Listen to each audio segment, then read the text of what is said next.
reporting for duty. Alex, thought you were dead. Still standing. You ready for a gunfight? Let's get evil.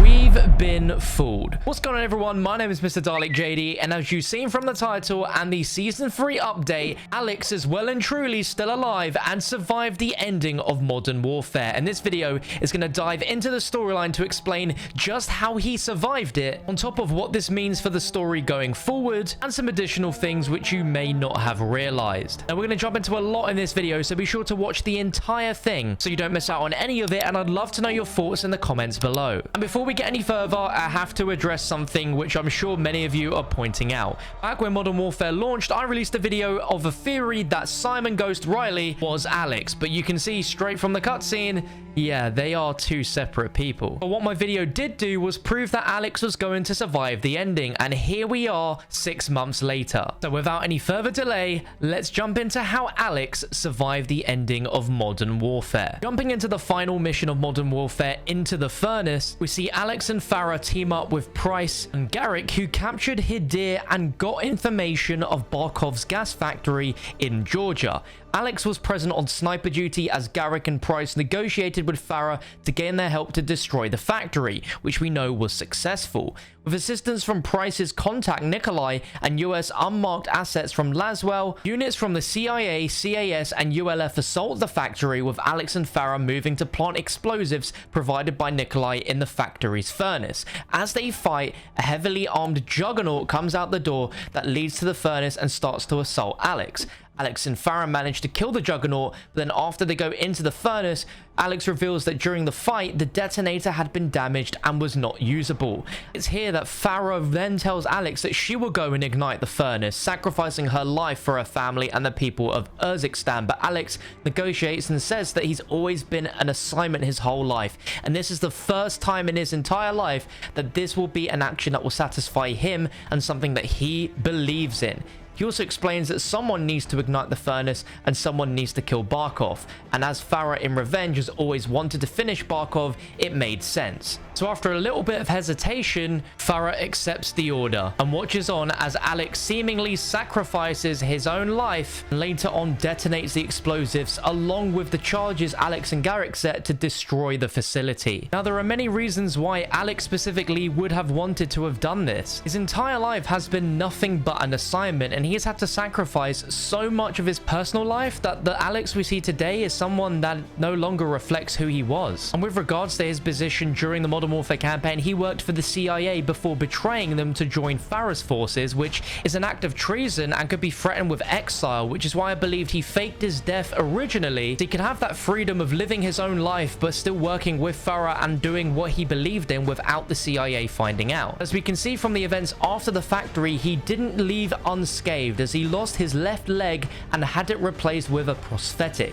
And sometime later, he was charged with desertion for joining Farah's forces against orders and appears to have been discharged from the CIA. Alex was later recruited into Warcom as part of the coalition, taking part in the operations against Al-Qatala forces in Verdansk. Now, for context, Warcom is a playable faction in Modern Warfare multiplayer, which is composed of operators from all around the world as part of a global faction called the Coalition. A few members of this Warcom faction include Talon, Mara, Ronin, and of course now Alex. As we can see from the trailer, Alex is part of the fire team sent by Price to assist Simon Ghost Riley after the armistice in Verdansk is thrown into chaos as part of Zakhaev's plan, which we see in the Season 2 cutscene when Al-Qatala forces are killing their own, and Ghost asks Price to send in fighters he can trust. And here we are in the Season 3 trailer where Price is sending in fighters that Ghost can trust. So there's clearly been a bit of a time frame between the ending of Modern Warfare to Season 3 where Captain Price clearly knows that Alex survived the ending. And this is a technique which so many people forget that happens in video games, especially Call of Duty games,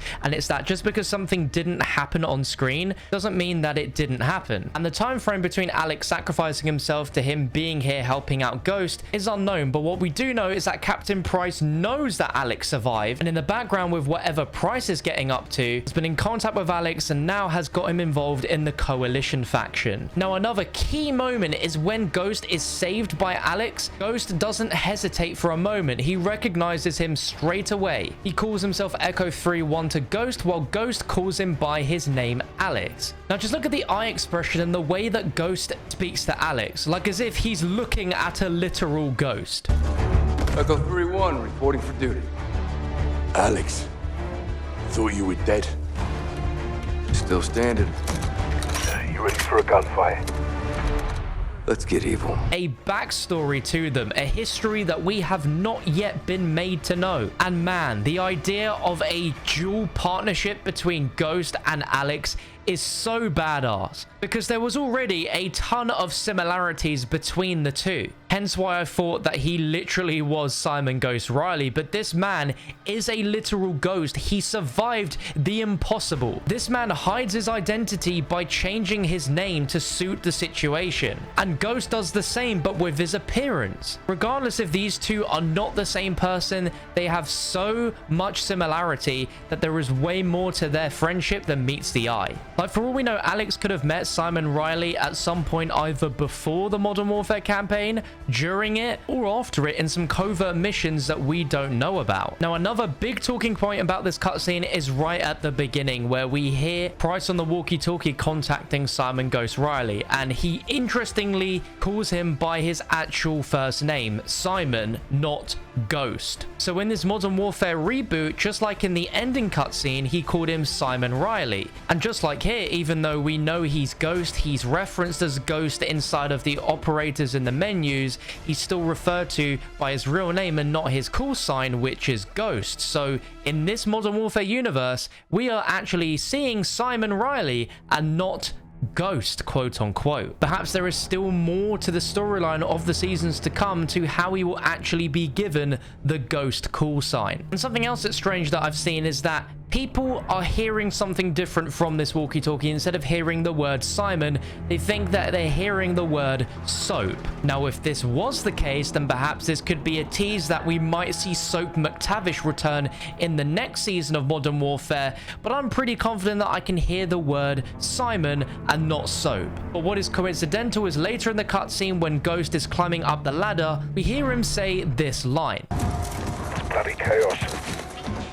Tell me something I don't know. If you're an avid Modern Warfare fan, you might recognize that this is Soap's words from the Hornet's Nest mission in Modern Warfare 2. Now, if you have a PS4, this should be fairly fresh to your mind since we had the remaster, so I'll play you that line now. Trying to kill you. Tell me something I don't know.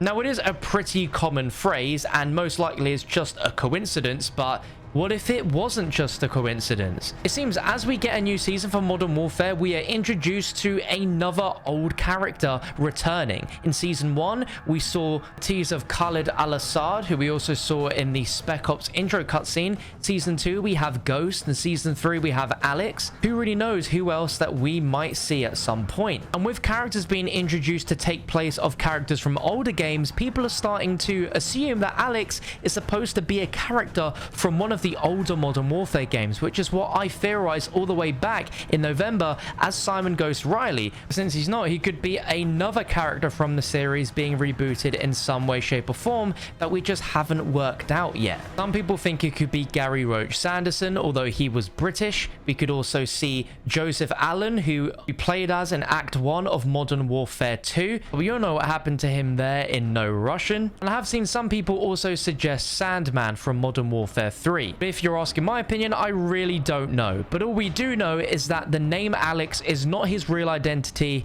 and that he's only known by that Echo 3-1 call sign. If there was any doubts that this wasn't canon in the Modern Warfare universe, it 100% is. Everything we're seeing here post-campaign is a way for them to continue on the storyline in Spec Ops, Multiplayer, and Warzone to expand that universe post-campaign to get to Modern Warfare 2. And it's a very creative way of doing it, because normally once campaigns have that cliffhanger ending, you never hear anything about that until the next game. But for this, we can still have that story content throughout the year, and it's stuff which is subtly dropped to us that a lot of you guys probably hadn't paid too much attention to these season trailers up until the season 3 one, just because it has Alex within it. There's tons of storyline within the Spec Ops cutscenes as well, but Spec Ops is such an underwhelming mode that a lot of people just haven't played it nor care for it, so that story content isn't being discovered in Spec Ops. Nevertheless, let me know down below if you enjoyed this video. It was a ton of fun to make and a real refreshing time to jump back to the Modern Warfare storyline, even though the game has been out for 6-7 months now. Alex is a really interesting character, and I'm really excited to see what happens going forward with his story. But if you enjoyed this video, be sure to leave a like, rating, subscribe for more, and I'll catch you in the next one.